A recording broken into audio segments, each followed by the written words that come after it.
உறைவிட பள்ளியை பத்தி தான்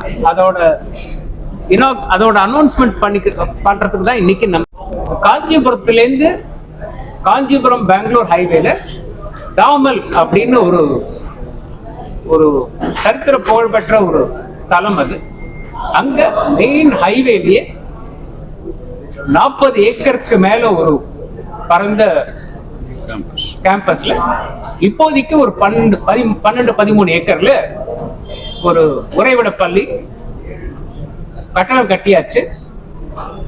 பிரின்சிபல் டீச்சர்லாம் அப்பாயிண்ட் பண்ணிட்டு இருக்கோம். வர கல்வியாண்டு 26-27 கல்வியாண்டுல கேம்பிரிட்ஜ் இன்டர்நேஷனல் எஜுகேஷன், கேம்பிரிட்ஜ் பல்கலைக்கழகம் அவங்க 150 வருஷமா இந்த பாடத்திட்டத்தை 140க்கு மேற்பட்ட கண்ட்ரிகள்ல நடத்திட்டு இருக்காங்க. 10,000 ஸ்கூல்ஸ் இருக்கு ஆல் ஓவர் தி வேர்ல்ட். அந்த பாடத்தை பின்பற்றி ஒரு உரையாடை பள்ளி அமைச்சிருக்கோம். இது அனௌன்ஸ் பண்றதுக்கு தான் இன்னைக்கு நம்ம கூடியிருக்கோம். இந்த சேஜ் ஹில் ஸ்கூல் நிறுவனர்கள் யாரு, இவங்களோட பேக்ரவுண்ட் என்ன அப்படின்னு கேட்டீங்கன்னா, நீலா கேஷவ் எஜுகேஷன் ரிசர்ச் ட்ரஸ்ட் அப்படின்னு அண்ணா நகர் பேஸ் பண்ணி ஒரு நிறுவனம், ஒரு ட்ரஸ்ட். இவங்க 8 வருஷத்துக்கு முன்னாடி சென்னை வானகரத்துல ஒரு வேதாந்தா அகாடமின்னு ஒரு சிபிஎஸ்இ ஸ்கூல், எவ்வளவு ஸ்டூடெண்ட்ஸ் இன்னைக்கு 1450 ஸ்டூடெண்ட்ஸ் படிச்சுட்டு இருக்காங்க.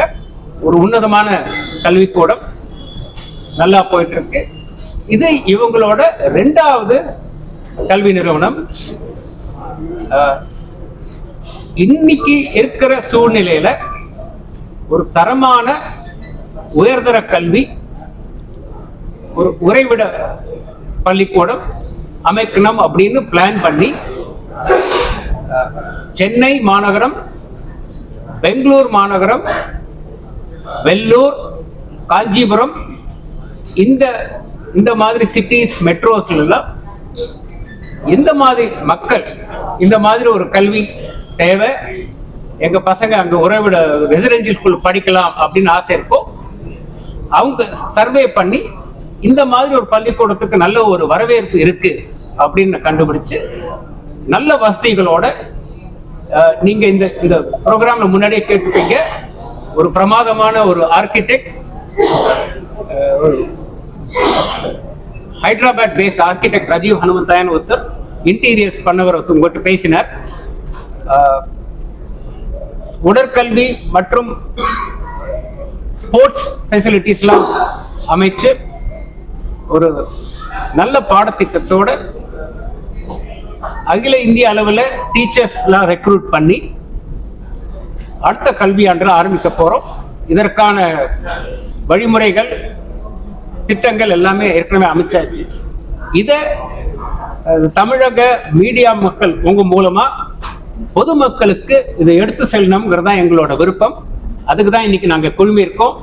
நீங்க எல்லாம் இன்னைக்கு வந்து ஆதரவு தந்திருக்கீங்க, ரொம்ப நன்றி.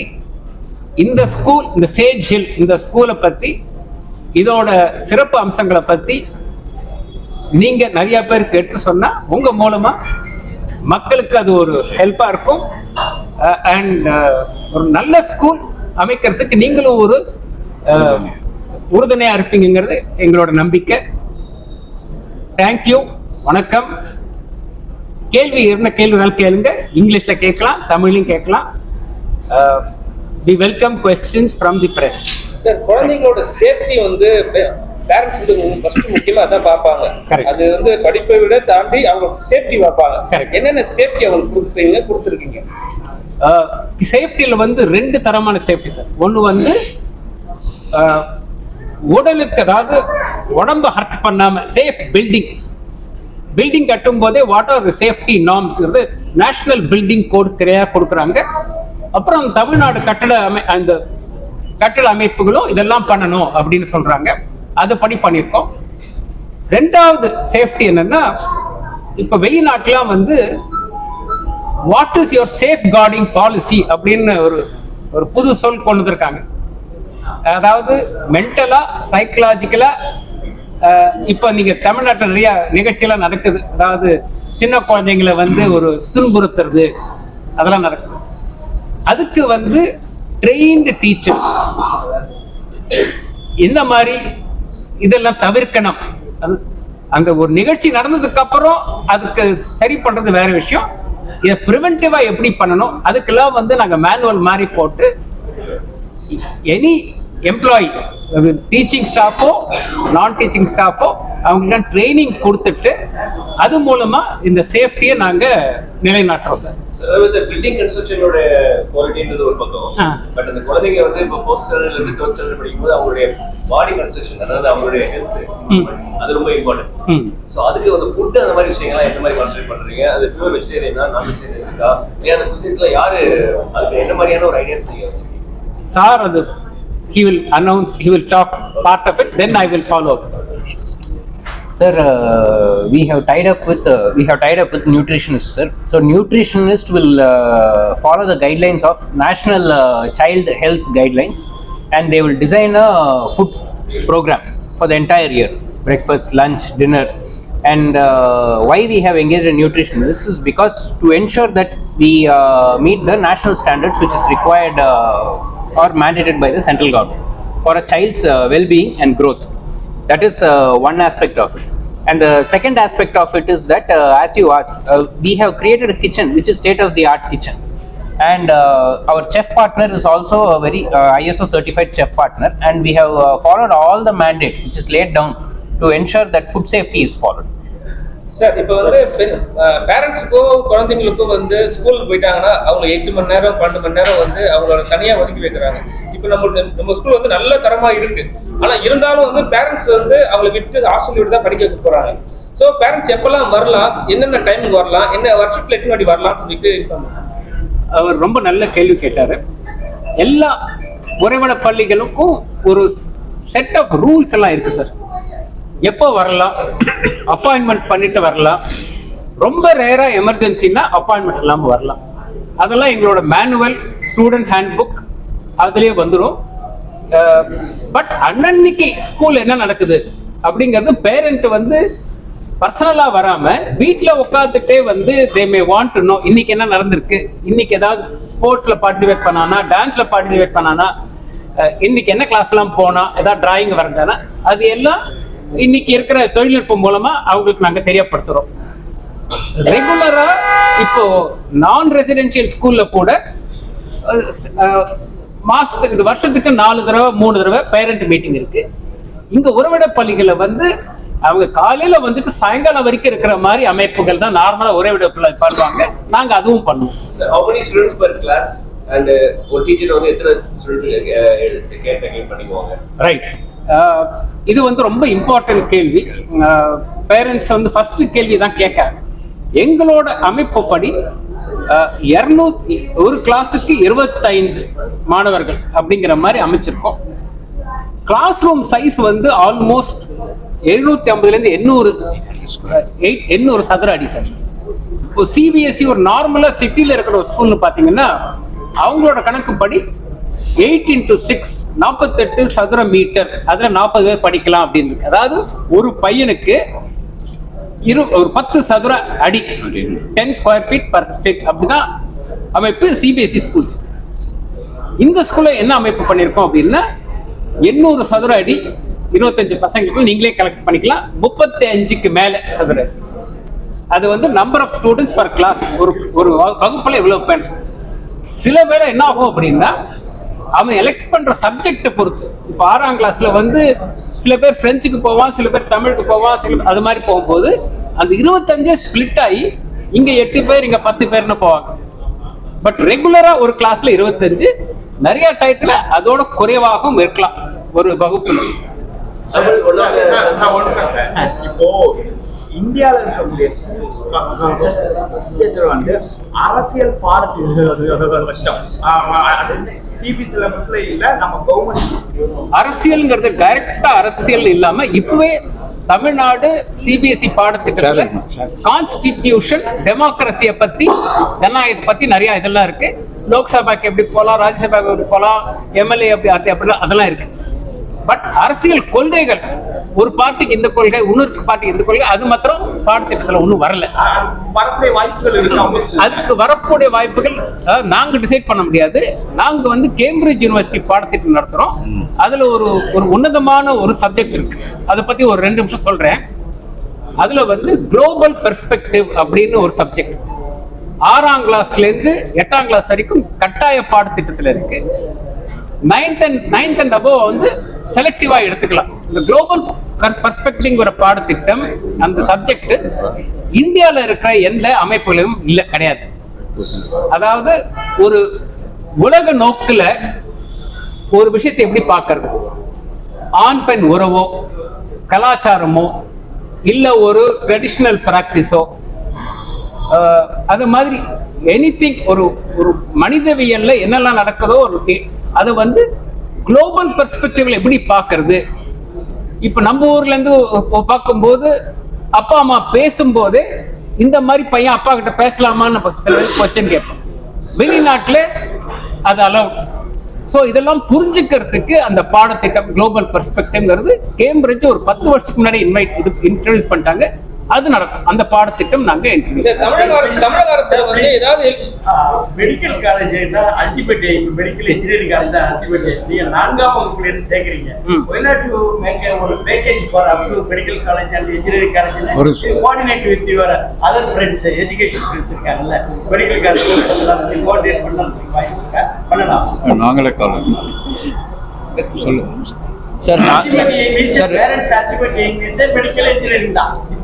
Sir, we are already running a engineering college, sir, called SKR Engineering College. So definitely, as a linear progression, children can progress to our own educational institutions. And definitely, நீங்க சொல்ற மாதிரி மிச்ச எங்களோட friends and extended colleagues, அவங்களோட we will be able to collaborate. அதாவது sir, இப்ப English medium ஒன்று இருக்கு சார். இதுல இப்ப இருக்கிற நீங்க பாத்தீங்கன்னா பரவலா வந்து இங்கிலீஷ் மீடியம் இருக்காங்க. அங்க வந்து பசங்க அவங்க தாய்மொழி, எந்த தாய்மொழின்னு வச்சுக்கலாம், தாய்மொழியை பேசினா இங்கிலீஷ் தவிர தாய்மொழியை பேசினா ஃபைன் போடுறாங்க. சோ நீங்க வந்து அது மாதிரி ஏதாவது ரிஸ்ட்ரிக்ஷன் வச்சிருக்கீங்களா? அங்க இங்கிலீஷ் தான் வரணுமா இல்ல தாய்மொழி வரணும்? அதாவது எந்த மொழி பேசினாலும் ஃபைன் போடுறதுங்கிறது என்ன பொறுத்த வரைக்கும் தப்பு, ரொம்ப தவறு. நம்ம இந்தியாவில் ஒரு நல்ல விஷயம் என்னன்னா, எனி தனி மனிதனும் 3, 4, 5 லாங்குவேஜ் கத்துக்க ஆற்றல் இருக்கு. உங்களுக்கே நிறைய பேருக்கு மெட்ராஸ்லன்னா பாதி தெலுங்கு பேச தெரியும், பாதி பேருக்கு பேசினாலும் புரிஞ்சுப்பீங்க. இந்த ஸ்கூல்ல இன்னைக்கு தேதியில 4 லாங்குவேஜ் கத்து தர மாதிரி பிளான் பண்ணிருக்கோம் சார். காலப்போக்கில் இன்னும் அதிகம் பண்ணலாம். இன்னைக்கு தேதியில English, Tamil, Hindi and Spanish இல்லாட்டி பிரெஞ்சு அப்படிங்கிற மாதிரி இன்னைக்கு தேதியில அமைப்பு வச்சிருக்கோம். என்னங்க ஃபைன் ஒரு நடைமுறையில இருக்கு, அது எல்லாருக்குமே தெரியும். அது வந்து நம்ம ஸ்கூல்ல வந்து நடைமுறைப்படுத்துவீங்களா இல்ல வந்து அது பேன் பண்ணுவீங்களா? டெஃபினட்டா படுத்துவோம். நம்ம எல்லாம் எல்லாருமே தமிழ்நாட்டுல இருக்கோம் சார். கிடையவே கிடையாது. அதாவது any fine school will not apply fine. English சொல்ல போனா சார், இதுல இங்க நான் ஒன்று சொல்ல விரும்புறேன். நாங்கள் ஆல்ரெடி ஒரு சிபிஎஸ்சி ஸ்கூல் 8 வருஷமா நடத்திட்டு இருக்கோம். அந்த ஸ்கூல்ல இது வரைக்கும் நாங்கள் இந்த மாதிரி ஃபைனோ எதுவுமே போட்டது கிடையாது. ஸோ நாங்கள் வந்து we are against that. So நாங்கள் ஆல்ரெடி நடத்திட்டு இருக்கிற ஸ்கூல்லே அதுக்கு ஒரு எடுத்துக்காட்டு. அதை தான் நாங்கள் இங்கேயும் ஃபாலோ பண்ணுறோம். Sir, fee structure we are starting with 5 lakhs for grade 4 and 5, sir. 5,50,000 for grade 6, 7, 8, sir. Sir, Neela Kesav Education and Research Trust, Neela Kesav Education Research அறக்கட்டளை வந்து ஸ்காலர்ஷிப்ஸ் ப்ரொவைட் பண்ணும் சார். பட் அது policies sir. இப்ப இருக்க government நீங்க பாத்தீங்கன்னா ஹைப்பரா இருக்காங்க, சரிங்களா? அவங்களுக்கு ஸ்பெஷல் கிளாஸ் ஏதாவது வைப்பீங்களா? ஏன்னா வந்து ஃபர்ஸ்ட் ஸ்டாண்டர்ட் எல்கேஜி யூகேஜி வந்து அப்படியே வரும்போது ஹைப்பராவே இருப்பாங்க. அப்போதையும் அவங்க கண்டுக்க மாட்டாங்க. அதுக்கப்புறம் வந்து அவங்க மெயின்டைன் பண்ணுவாங்க சார். எஸ், சொல்லி முடிச்சிருங்க.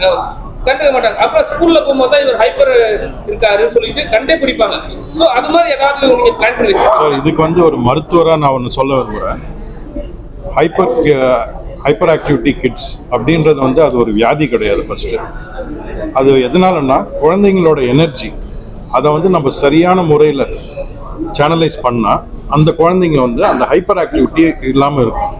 இப்போ நம்ம ஸ்கூலில் வந்து எஸ்பெஷலி ரெசிடென்ஷியல் ஸ்கூலில் சேஜில் ரெசிடென்ஷியல் ஸ்கூல் நிறைய விளையாட்டு ஆப்பர்ச்சுனிட்டிஸ் கொடுக்குறோம். அண்ட் மற்ற எக்ஸ்ட்ரா கரிக்குலர் ஆக்டிவிட்டீஸ், கலை, இது எல்லாமே கொடுக்குறோம். ஸோ அந்த குழந்தைங்கள் வந்து அதில் அவங்களோட ஈடுபாடு இருக்கும்போது அந்த ஹைப்பர் ஆக்டிவிட்டின்றது அவங்களுக்கு ஆட்டோமேட்டிக்காக குறைஞ்சிடும். அதுக்காக தனியாக வந்து ஒரு கோச்சிங்கோ இதுவோ கொடுக்க தேவை. இது வந்து நான் உங்களுக்கு மருத்துவ ரீதியாக சொல்கிறேன். சார் அந்த காலகட்டத்தில் கவர்மெண்ட் ஸ்கூல், பிரைவேட் ஸ்கூல் நிகராக வந்து அரசு மேல்நிலை பள்ளிகள், உயர்நிலை பள்ளிகள், அந்த பள்ளிகள் எந்த ஸ்கூலுமே வந்து இந்த அளவுக்கு ஸ்டேட்டஸ் இல்லை. எல்லா பேரண்ட்ஸுமே வந்து பிரைவேட் ஸ்கூல்ல சேர்க்கணும் அந்த ஒரு தாட் ப்ராசஸ் தான் இருக்கு. ஸோ என்ன ரீசன்? இது ஸ்கூல் வேரியேஷனா இல்லை அவங்களோட எஜுகேஷன் வேரியேஷன் ஆகுதா? சார் அது நான் ஆன்சர் பண்றேன். இதுல கொஞ்சம் ஒரு அரசு எல்லாருமே நல்ல கல்வி தரணும், சேஃபா இருக்கணும். இல்லாத ஒரு சூழ்நிலையில பிரைவேட் ஸ்கூல்ல வந்து நாடுறாங்க அப்படின்னு நான் சொல்ல முடியாது சார். நிறைய கவர்மெண்ட் ஸ்கூல் நல்லா பண்ணிட்டு இருக்காங்க சார். நிறைய நீங்க சோஷியல் மீடியா, நியூஸ் பேப்பர்லாம் பாத்தீங்கன்னா நல்ல தரமான கவர்மெண்ட் ஸ்கூல்லாம் இருக்கு. எய்டட் ஸ்கூல்ஸும் நல்லா பண்ணிட்டு இருக்காங்க. நம்ம வந்து பொதுவா வந்து அங்க இல்லாதனால இங்க வராங்கிறது நம்ம சொல்ல முடியாது. சரி, இந்த ஸ்டூடெண்ட்ஸ்ல ஜாயின் பண்ணிட்ட பிறகு சரி சில பேரண்ட்ஸ் என்ன சொல்லுவாங்கன்னா, நாங்க வீட்டுல வச்சே பாத்துக்கிறோம், சரி ஒரு 10 கிலோமீட்டர்ஸ் 15 கிலோமீட்டர்ஸ் இருக்குன்னு சொன்னாங்கன்னா அது பஸ் வசதி உண்டா உங்ககிட்ட? இல்லாட்டி ஹாஸ்டல்ல மட்டும் தான்? இல்ல, ஹாஸ்டல் ஒன்லி ஹாஸ்டல். இது full boarding school. Full boarding school. Sir highly richest பீப்புளுக்கு வந்து நீங்க வந்து 5 lakhs வந்து ஃபீஸ் வந்து ஸ்ட்ரக்சர் வச்சிருக்கீங்க. இப்போ வந்து ஒசூரை சுத்தி இருக்கிற ஏழை எளிய மக்கள், அடித்தட்டு மக்களுக்கான ஃபீஸ் ஸ்ட்ரக்சர் வந்து நீங்க எந்த அளவுக்கு வந்து நீங்க வரையறுப்பீங்க? அவங்களுக்கு என்ன ஏழை எளிய மக்களுக்கு எப்படி நீங்க கல்வி, உங்க கல்வி நிலையத்தை வந்து கொடுக்க போறீங்க? இதுக்கு ஒரே ஒரு பதில் தான் சார். அதாவது ஒரு கல்வி நிறுவனம் நிறைய செலவழிச்சு நிறைய எக்ஸ்பர்ட்ஸை கூப்பிட்டு ஒரு பில்டிங் கட்டும் போது அதுல லாபம் ஈட்டணும்னு யாருக்கும் நோக்கம் கிடையாது. நம்ம கை விட்டு பேங்க்ல இருந்து லோன் வாங்கி கட்டும் போது அந்த பைசா வர வரைக்கும் எங்களுக்கு ஒரு ஃபீஸ் ஸ்ட்ரக்சர் இருக்கு. ஆனா முடியாதவங்களுக்கு, பண ரீதியா முடியாதவங்களுக்கு சில பேருக்கு சார் ஒரு 5 மினிட்ஸ்க்கு முன்னாடி இன்னொரு கொஸ்டினுக்கு பதில் சொன்னார். நீலகேசவ் எஜுகேஷன் ட்ரஸ்ட் அப்படிங்கிற ட்ரஸ்ட் இருக்கு. ஒரு காலகட்டத்தில் வருஷத்துக்கு ஒரு எக்ஸாமினேஷன் மாதிரி வச்சு அந்த மாதிரி புவர் பேக்ரவுண்ட் வராங்க, பட் நல்ல படிப்பு இருக்கு அப்படின்னா செலக்டிவா சில பேருக்கு, எல்லாருக்கும் கொடுக்க முடியாது. எல்லாருக்கும் கொடுத்தோம்னா பொருளாதார ரீதியா நான் சொன்ன மாதிரி பாதிப்பு வரும். ஒரு பர்சன்டேஜ் ஆஃப் ஸ்டூடெண்ட்ஸுக்கு ஒரு காலகட்டத்தில் ஸ்காலர்ஷிப் கொடுக்கிற மாதிரி திட்டம் வகுத்திருக்கும். சார், இவ்வளவு பெனிஃபிட் வச்சிருக்கீங்க, சென்னை சிட்டிக்குள்ள ஏன் உங்களால பண்ண முடியல? இல்ல ஃபியூச்சர்ல பண்றதுக்கு வாய்ப்பு உண்டா? இதுக்கு ஒரு நகைச்சுவோ ஒரு ஆன்சர் சொல்லலாம் சார். இடம் கொடுங்க சார், நாளைக்கே கிடைக்கும். இல்ல ஜோக்ஸ் அப்பார்ட், அதாவது ஃபியூச்சர் பிளான் இருக்கா? அதாவது இடம் இன்னைக்கு தேதியில கல்வியை பொறுத்த வரைக்கும் சார், ஸ்கூலா இருக்கட்டும், யூனிவர்சிட்டியா இருக்கட்டும், காலேஜா இருக்கட்டும், நிலம்ங்கிறது தான் ரொம்ப ரொம்ப இம்பார்ட்டன்ட். இது உங்களுக்கே தெரியும், சிட்டில வந்து நிலம் கிடைக்கிறது கஷ்டம். குழந்தைங்களுக்கு ஒரு ஆடி ஓடி விளையாடுறதுக்கு இப்போ ஒரு பாலா சார் ஃபுல்லா பேசினார், என்ன மாதிரி கோர்ட்லாம் பண்றோம். கோர்ட்டுக்கு எங்களுக்கு வந்து மோர் தென் 3 ஏக்கரா 3 ஏக்கர் அளவுல ஸ்போர்ட்ஸுக்கு மாத்திரம் நாங்க இங்க செலவு பண்றோம். சிட்டிக்குள்ள அது பண்றது கொஞ்சம் கஷ்டம். அதான் எங்களோட இது ஒரு அன்பார்ச்சுனேட் திங், பட் அது நிதர்சனமான உண்மை சார். பட் சிட்டி இல்லைனாலும் க்ளோசஸ்ட் டு சிட்டி ஆல்ரெடி எங்களோட Vedanta academy CBSE school function ஆயிருக்கு. அங்க நல்ல பிளே கிரவுண்ட் இருக்கு. எக்ஸாக்ட்லி, அங்க நல்ல பிளே கிரவுண்ட் இருக்கு. Thank you for your presence. எல்லாம் வந்ததுக்கு நன்றி. இருந்து சாப்பிட்டு போங்க. சப்போர்ட்டர்ஸ் இந்த ஸ்கூலை பத்தி விரிவா இன்னும் 4 பேர்ட்ட பேசுறதுக்கு ஹெல்ப் பண்ணுங்க. we want good students to come. நல்ல பெற்றோர்கள், நல்ல மாணவர்கள் நம்ம பள்ளிக்கு வரணும். ஆசை உங்க மூலமா தான் அது நாங்க வேண்டுதல் கொடுக்க முடியும்.